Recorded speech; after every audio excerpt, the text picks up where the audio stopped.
Namaste and welcome to NIJ Weekly. This is Divya Singh Sharma. This is Shivani Mohan. I am Richa Dwivedi and we are here to bring you what's trending this week. The highlights from the week that was on 7th November 2022. The wires caught red-handed with forgery, confessed, apologized, while further probe follows through agencies to ascertain any more fake news, plots and plans, prevent further fraud and punish the fraudsters. But leftist media outfits line up to cover the fraudulent wire, the liar.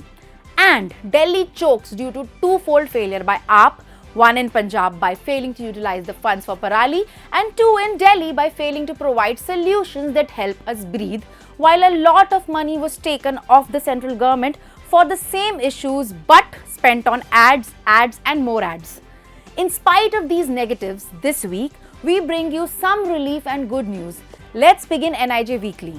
If enemies target us from long range, we now have the capability to intercept, a significant jump in our capability against ballistic missiles, as India successfully conducted the maiden flight test of Phase 2 ballistic missile Defense Interceptor AD-1, capable of engaging different types of targets, conducted from APJ Abdul Kalam Island, carried out with participation of all ballistic missile defense weapons system elements located at different geographical locations.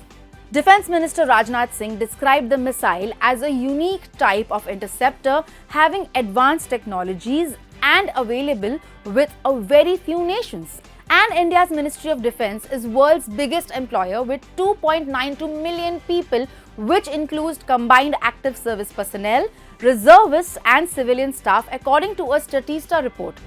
Also boosting central government Startup India drive, BITS Pilani alumni have founded more than 900 startups, with 13 of them making it to the list of Indian unicorns like Zeta, MPL, Swiggy, Big Basket and Grow. And these companies raised over $6.29 billion in funding till date from over 1,500 investors. New India is on the right path. And now it's time to get Richa on board for some more updates. Thanks, Divya. A three-day global investors meet was held in Karnataka. Prime Minister Modi inaugurated the meet where he made a big push for brand Bengaluru. Various companies made investments close to rupees 8 lakh crore. The state signed MOUs with 50 companies on day one itself. In his inaugural address, Prime Minister Modi stated that the new India is focusing on bold reforms, big infrastructure and the best talent. He further added, and I quote, "We have freed our investors from red tapeism and given them a red carpet of opportunities. We have encouraged investments in various sectors that were earlier closed to private investments such as defense, drones, space and geospatial mapping." In a big push to make in India, Prime Minister Modi laid the foundation stone for a Tata Airbus project in Vadodara. The project, worth rupees 22,000 crore, will enable the manufacturing of C-295 transport aircraft in Gujarat.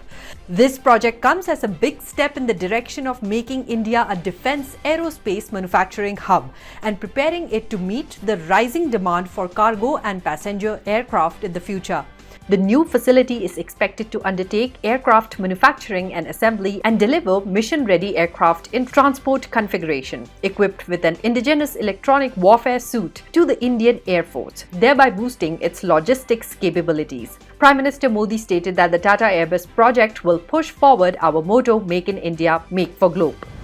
The COP27 summit began in Egypt. At this session of the climate summit, India is all set to insist on action and a clear pathway that developed countries must follow to deliver long-promised finance to developing countries for adapting to climate change threats. India-backed international organization Coalition for Disaster Resilient Infrastructure, or CDRI, will be launching a trust fund and operationalizing a program for small island states at the summit. The program, Infrastructure for Resilient Island State Program, or IRIS, will help island states in the Pacific, Caribbean and the Indian Ocean to deal with the impact of climate change. So that was all from me this week. Over to you, Divya. Thank you so much, Richa. Let's get Shivani on board for some more interesting news now. Thanks, Divya. Well, Gujarat overtakes Delhi in School Education Performance Index. Gujarat is among the top 5 best performing states in the Performance Grading Index of central government's Department of School Education. The exercise assesses school education at district level.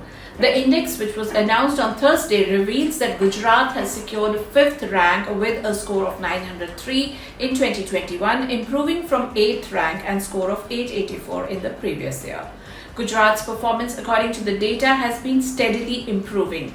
Sources say that the state's improved performance in PGI ranking may become an advantage for the BJP during its election campaign. India is indeed a land of unique and charming traditions. The Thiruvananthapuram International Airport closed its runway and halted flight operations for 5 hours on Tuesday afternoon to enable the smooth passage of the Alpasi Arathu procession of Sri Padmanabha Swami Temple. During the procession, the deity of Lord Vishnu is carried on a palanquin and taken to the Shanmugam beach nearby for a holy dip on the day of the Penkuni festival.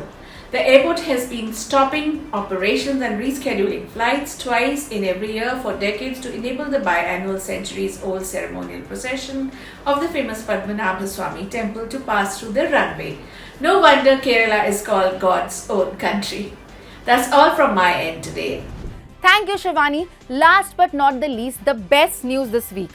India bounced back and defeated Bangladesh in the Cricket T20 World Cup rain-hit thriller of a match, which went till the last ball in a nail-biting finish, and India is now at the top of the points table. On that winning note, we end today's weekly broadcast. Stay tuned to New India Junction for a dose of significant and positive news on New India. Like, share, follow and subscribe us on all platforms. That's me, Divya Singh Sharma, signing off.